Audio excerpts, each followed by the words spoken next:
You are listening to the Central Indiana Sports Report, episode number 211.1, our daily update on high school, college, and professional sports news in Central Indiana, with a little bit of major national sports news, anything that may be of interest to Central Indiana sports fans.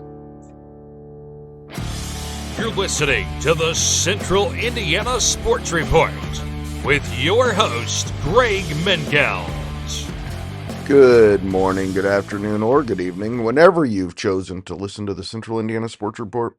We thank you for spending part of your day with us. Today is March 21st, 2025. It's a Friday. So it's another day for the Central Indiana Sports Report. I'm your host, Greg Mengelt, and I love Central Indiana sports and the NCAA tournament. Coming to you today from headquarters in Jeffersonville because I'm on spring break. Producer Susie is in the control room.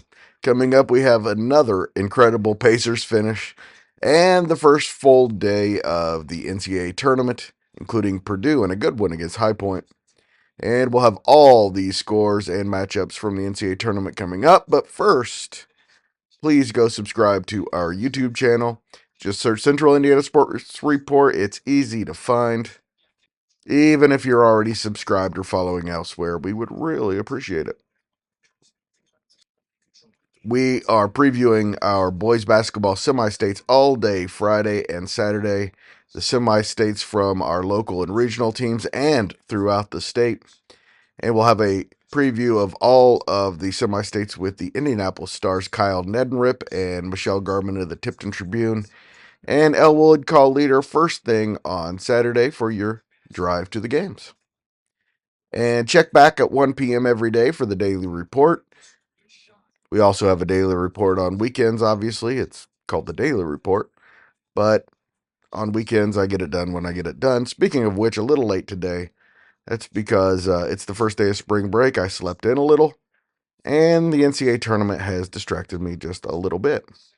Speaking of which, Purdue escaped a strong challenge from High Point with a 65-53 win in Providence, Rhode Island on Thursday in the first round of the NCAA tournament in the Midwest region.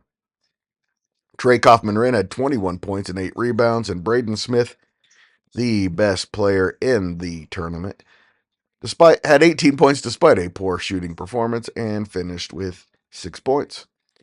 Boilermaker head coach Matt Painter said he loved the team's effort. I thought our ability to rebound and have 19 offensive rebounds probably ends up being the difference. We liked the shots that we were getting. Didn't make as many as we'd like to make, but you're going to have games like that.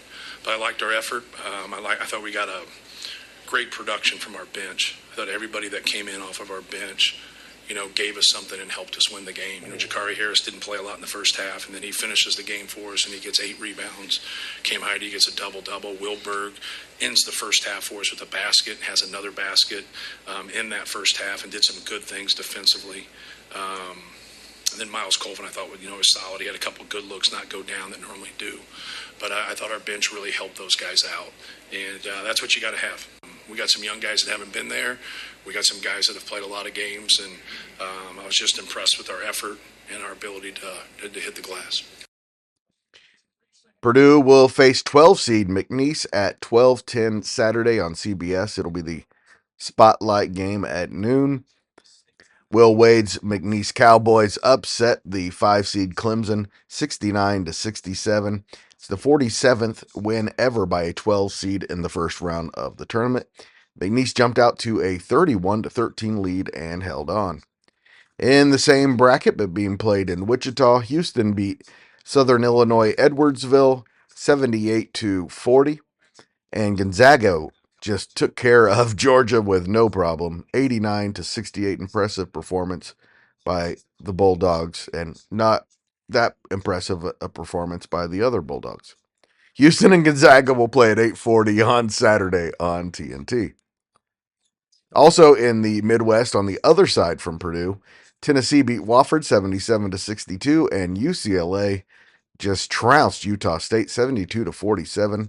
The Bruins and Volunteers play Saturday at 9:40 on TBS. In the South, it was Creighton 89, Louisville 75. The Blue Jays will face number 1 Auburn which pulled away late against in-state rival Alabama State in an 83-63 win.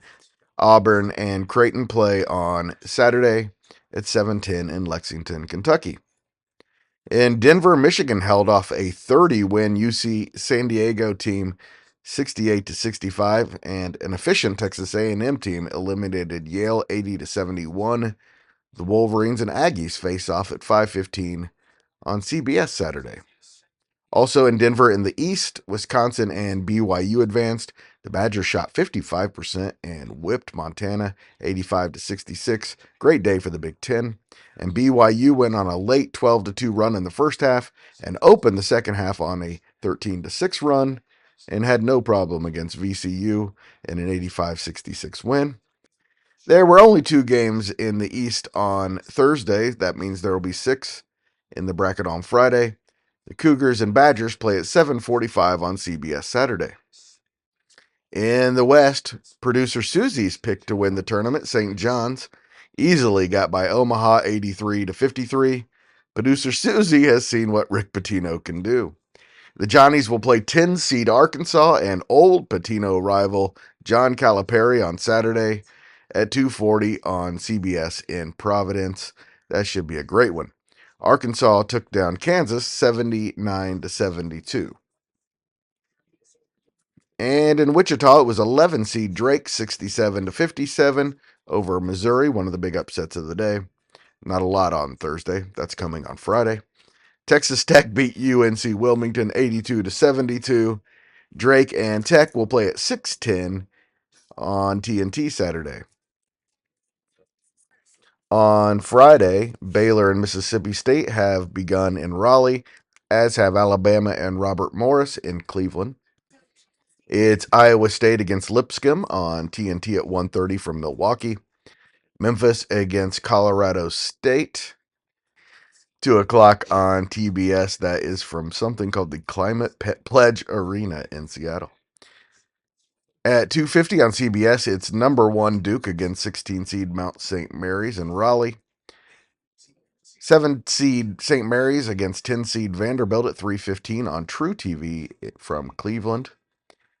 North Carolina against Mississippi, 4:05 on TNT from Milwaukee. Back at Seattle, it's 13-seed Grand Canyon against 4-seed Maryland. Watch out, Maryland. That game's at 4:35 on TBS. It's 6:50 on TNT in the what they call the second window. It's number 1 seed Florida against Norfolk State at 6:50. I already said that. At Raleigh. Then at 7:10, it's number 3 seed Kentucky against Troy in Milwaukee. 7:25 on TBS, it's Marquette against New Mexico from Cleveland. Akron and Arizona go head-to-head at 7:35 on True TV from Seattle. Arizona better watch out. At 9:25 on TNT, it's Oklahoma against 2-time reigning champion UConn. That game is on TNT and it will be played in Raleigh. At 9:45 on CBS, it's Xavier against Illinois. That game is in Milwaukee. At Cleveland, it's 2-seed Michigan State against Bryant at 10 o'clock on TBS. And finishing the night in Seattle, it's number 12 seed Liberty against Oregon. I think Oregon better watch out. The Pacers had another crazy come-from-behind overtime win on Thursday against the Brooklyn Nets, their third dramatic win of the week for the Indiana Pacers.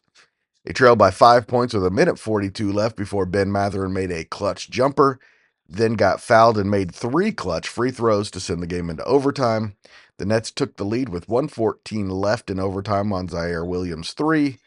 But the Pacers brought the defense, including a huge Miles Turner block in the final seconds, and made 7 of 8 free throws down the stretch to pull out the 105-99 victory.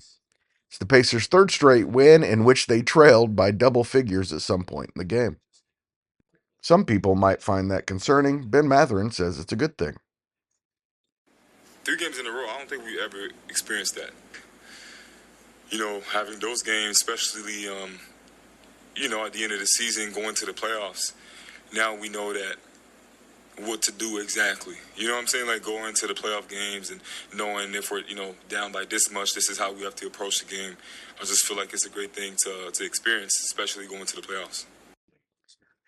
Ball State's men's volleyball team beat Queens in 5 sets, 25-27, 25-17, 25-15, 30-32, and 15-12 on Thursday. Patrick Rogers had 22 kills, and Peter Zarowski had 60 assists in the win.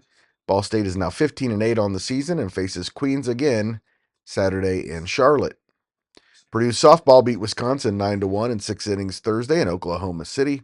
Delaney Reese scored twice and drove in 2, and Kendall Klochak allowed just 4 hits in the complete game win. The Boilermakers and Badgers meet again Friday at 5. Then Purdue plays a pair of games against Maryland Saturday and Sunday in Devon Park in Oklahoma City. On Friday, on the college baseball fields, Taylor hosts Mount Vernon Nazarene in a doubleheader. IUK hosts West Virginia Tech. Indiana Wesleyan is at Goshen at 2. Ball State goes to Xavier to start a season. IU is at UCLA, and 18 and Purdue hosts Michigan. On the softball fields, IU hosts Penn State, and Ball State welcomes Toledo. Anderson hosts Calvin. Indiana Wesleyan is at home against St. Francis. Taylor's the only one on the road. They go to Grace for 2. Saturday, of course, is the boys basketball semi-states. We've been previewing them all day and will continue to do so the rest of the day and into Saturday with Kyle Nedenrip's preview for your drive to the games. Spring sports officially get underway next week. The first game we have on our schedule of interest is Frankton softball at Hamilton Heights next Wednesday. All of the teams get underway the week of April 7th. And now you know everything we know about Central Indiana sports. Thank you for listening, and please tell your friends about the Central Indiana Sports Report if you're interested in seeing us continue to grow and thrive. You have no idea how much that helps because you tell your friends, they tell their friends, and before you know it, everybody knows about the Central Indiana Sports Report, and that's a good thing. So go do it now. What he meant was, please do it now. That's what I meant. Do it. Please. Thought you got the whole good cop, bad cop thing. No, you want to be good cop all the time, don't you? I am good cop. I'll be bad cop sometimes. I always have to be bad cop with you anyway. Is that right? I'm always good cop. No, you're the perp in this situation. The Central Indiana Sports Report is a product of ITG Media. And I love Greg. And I love Susie.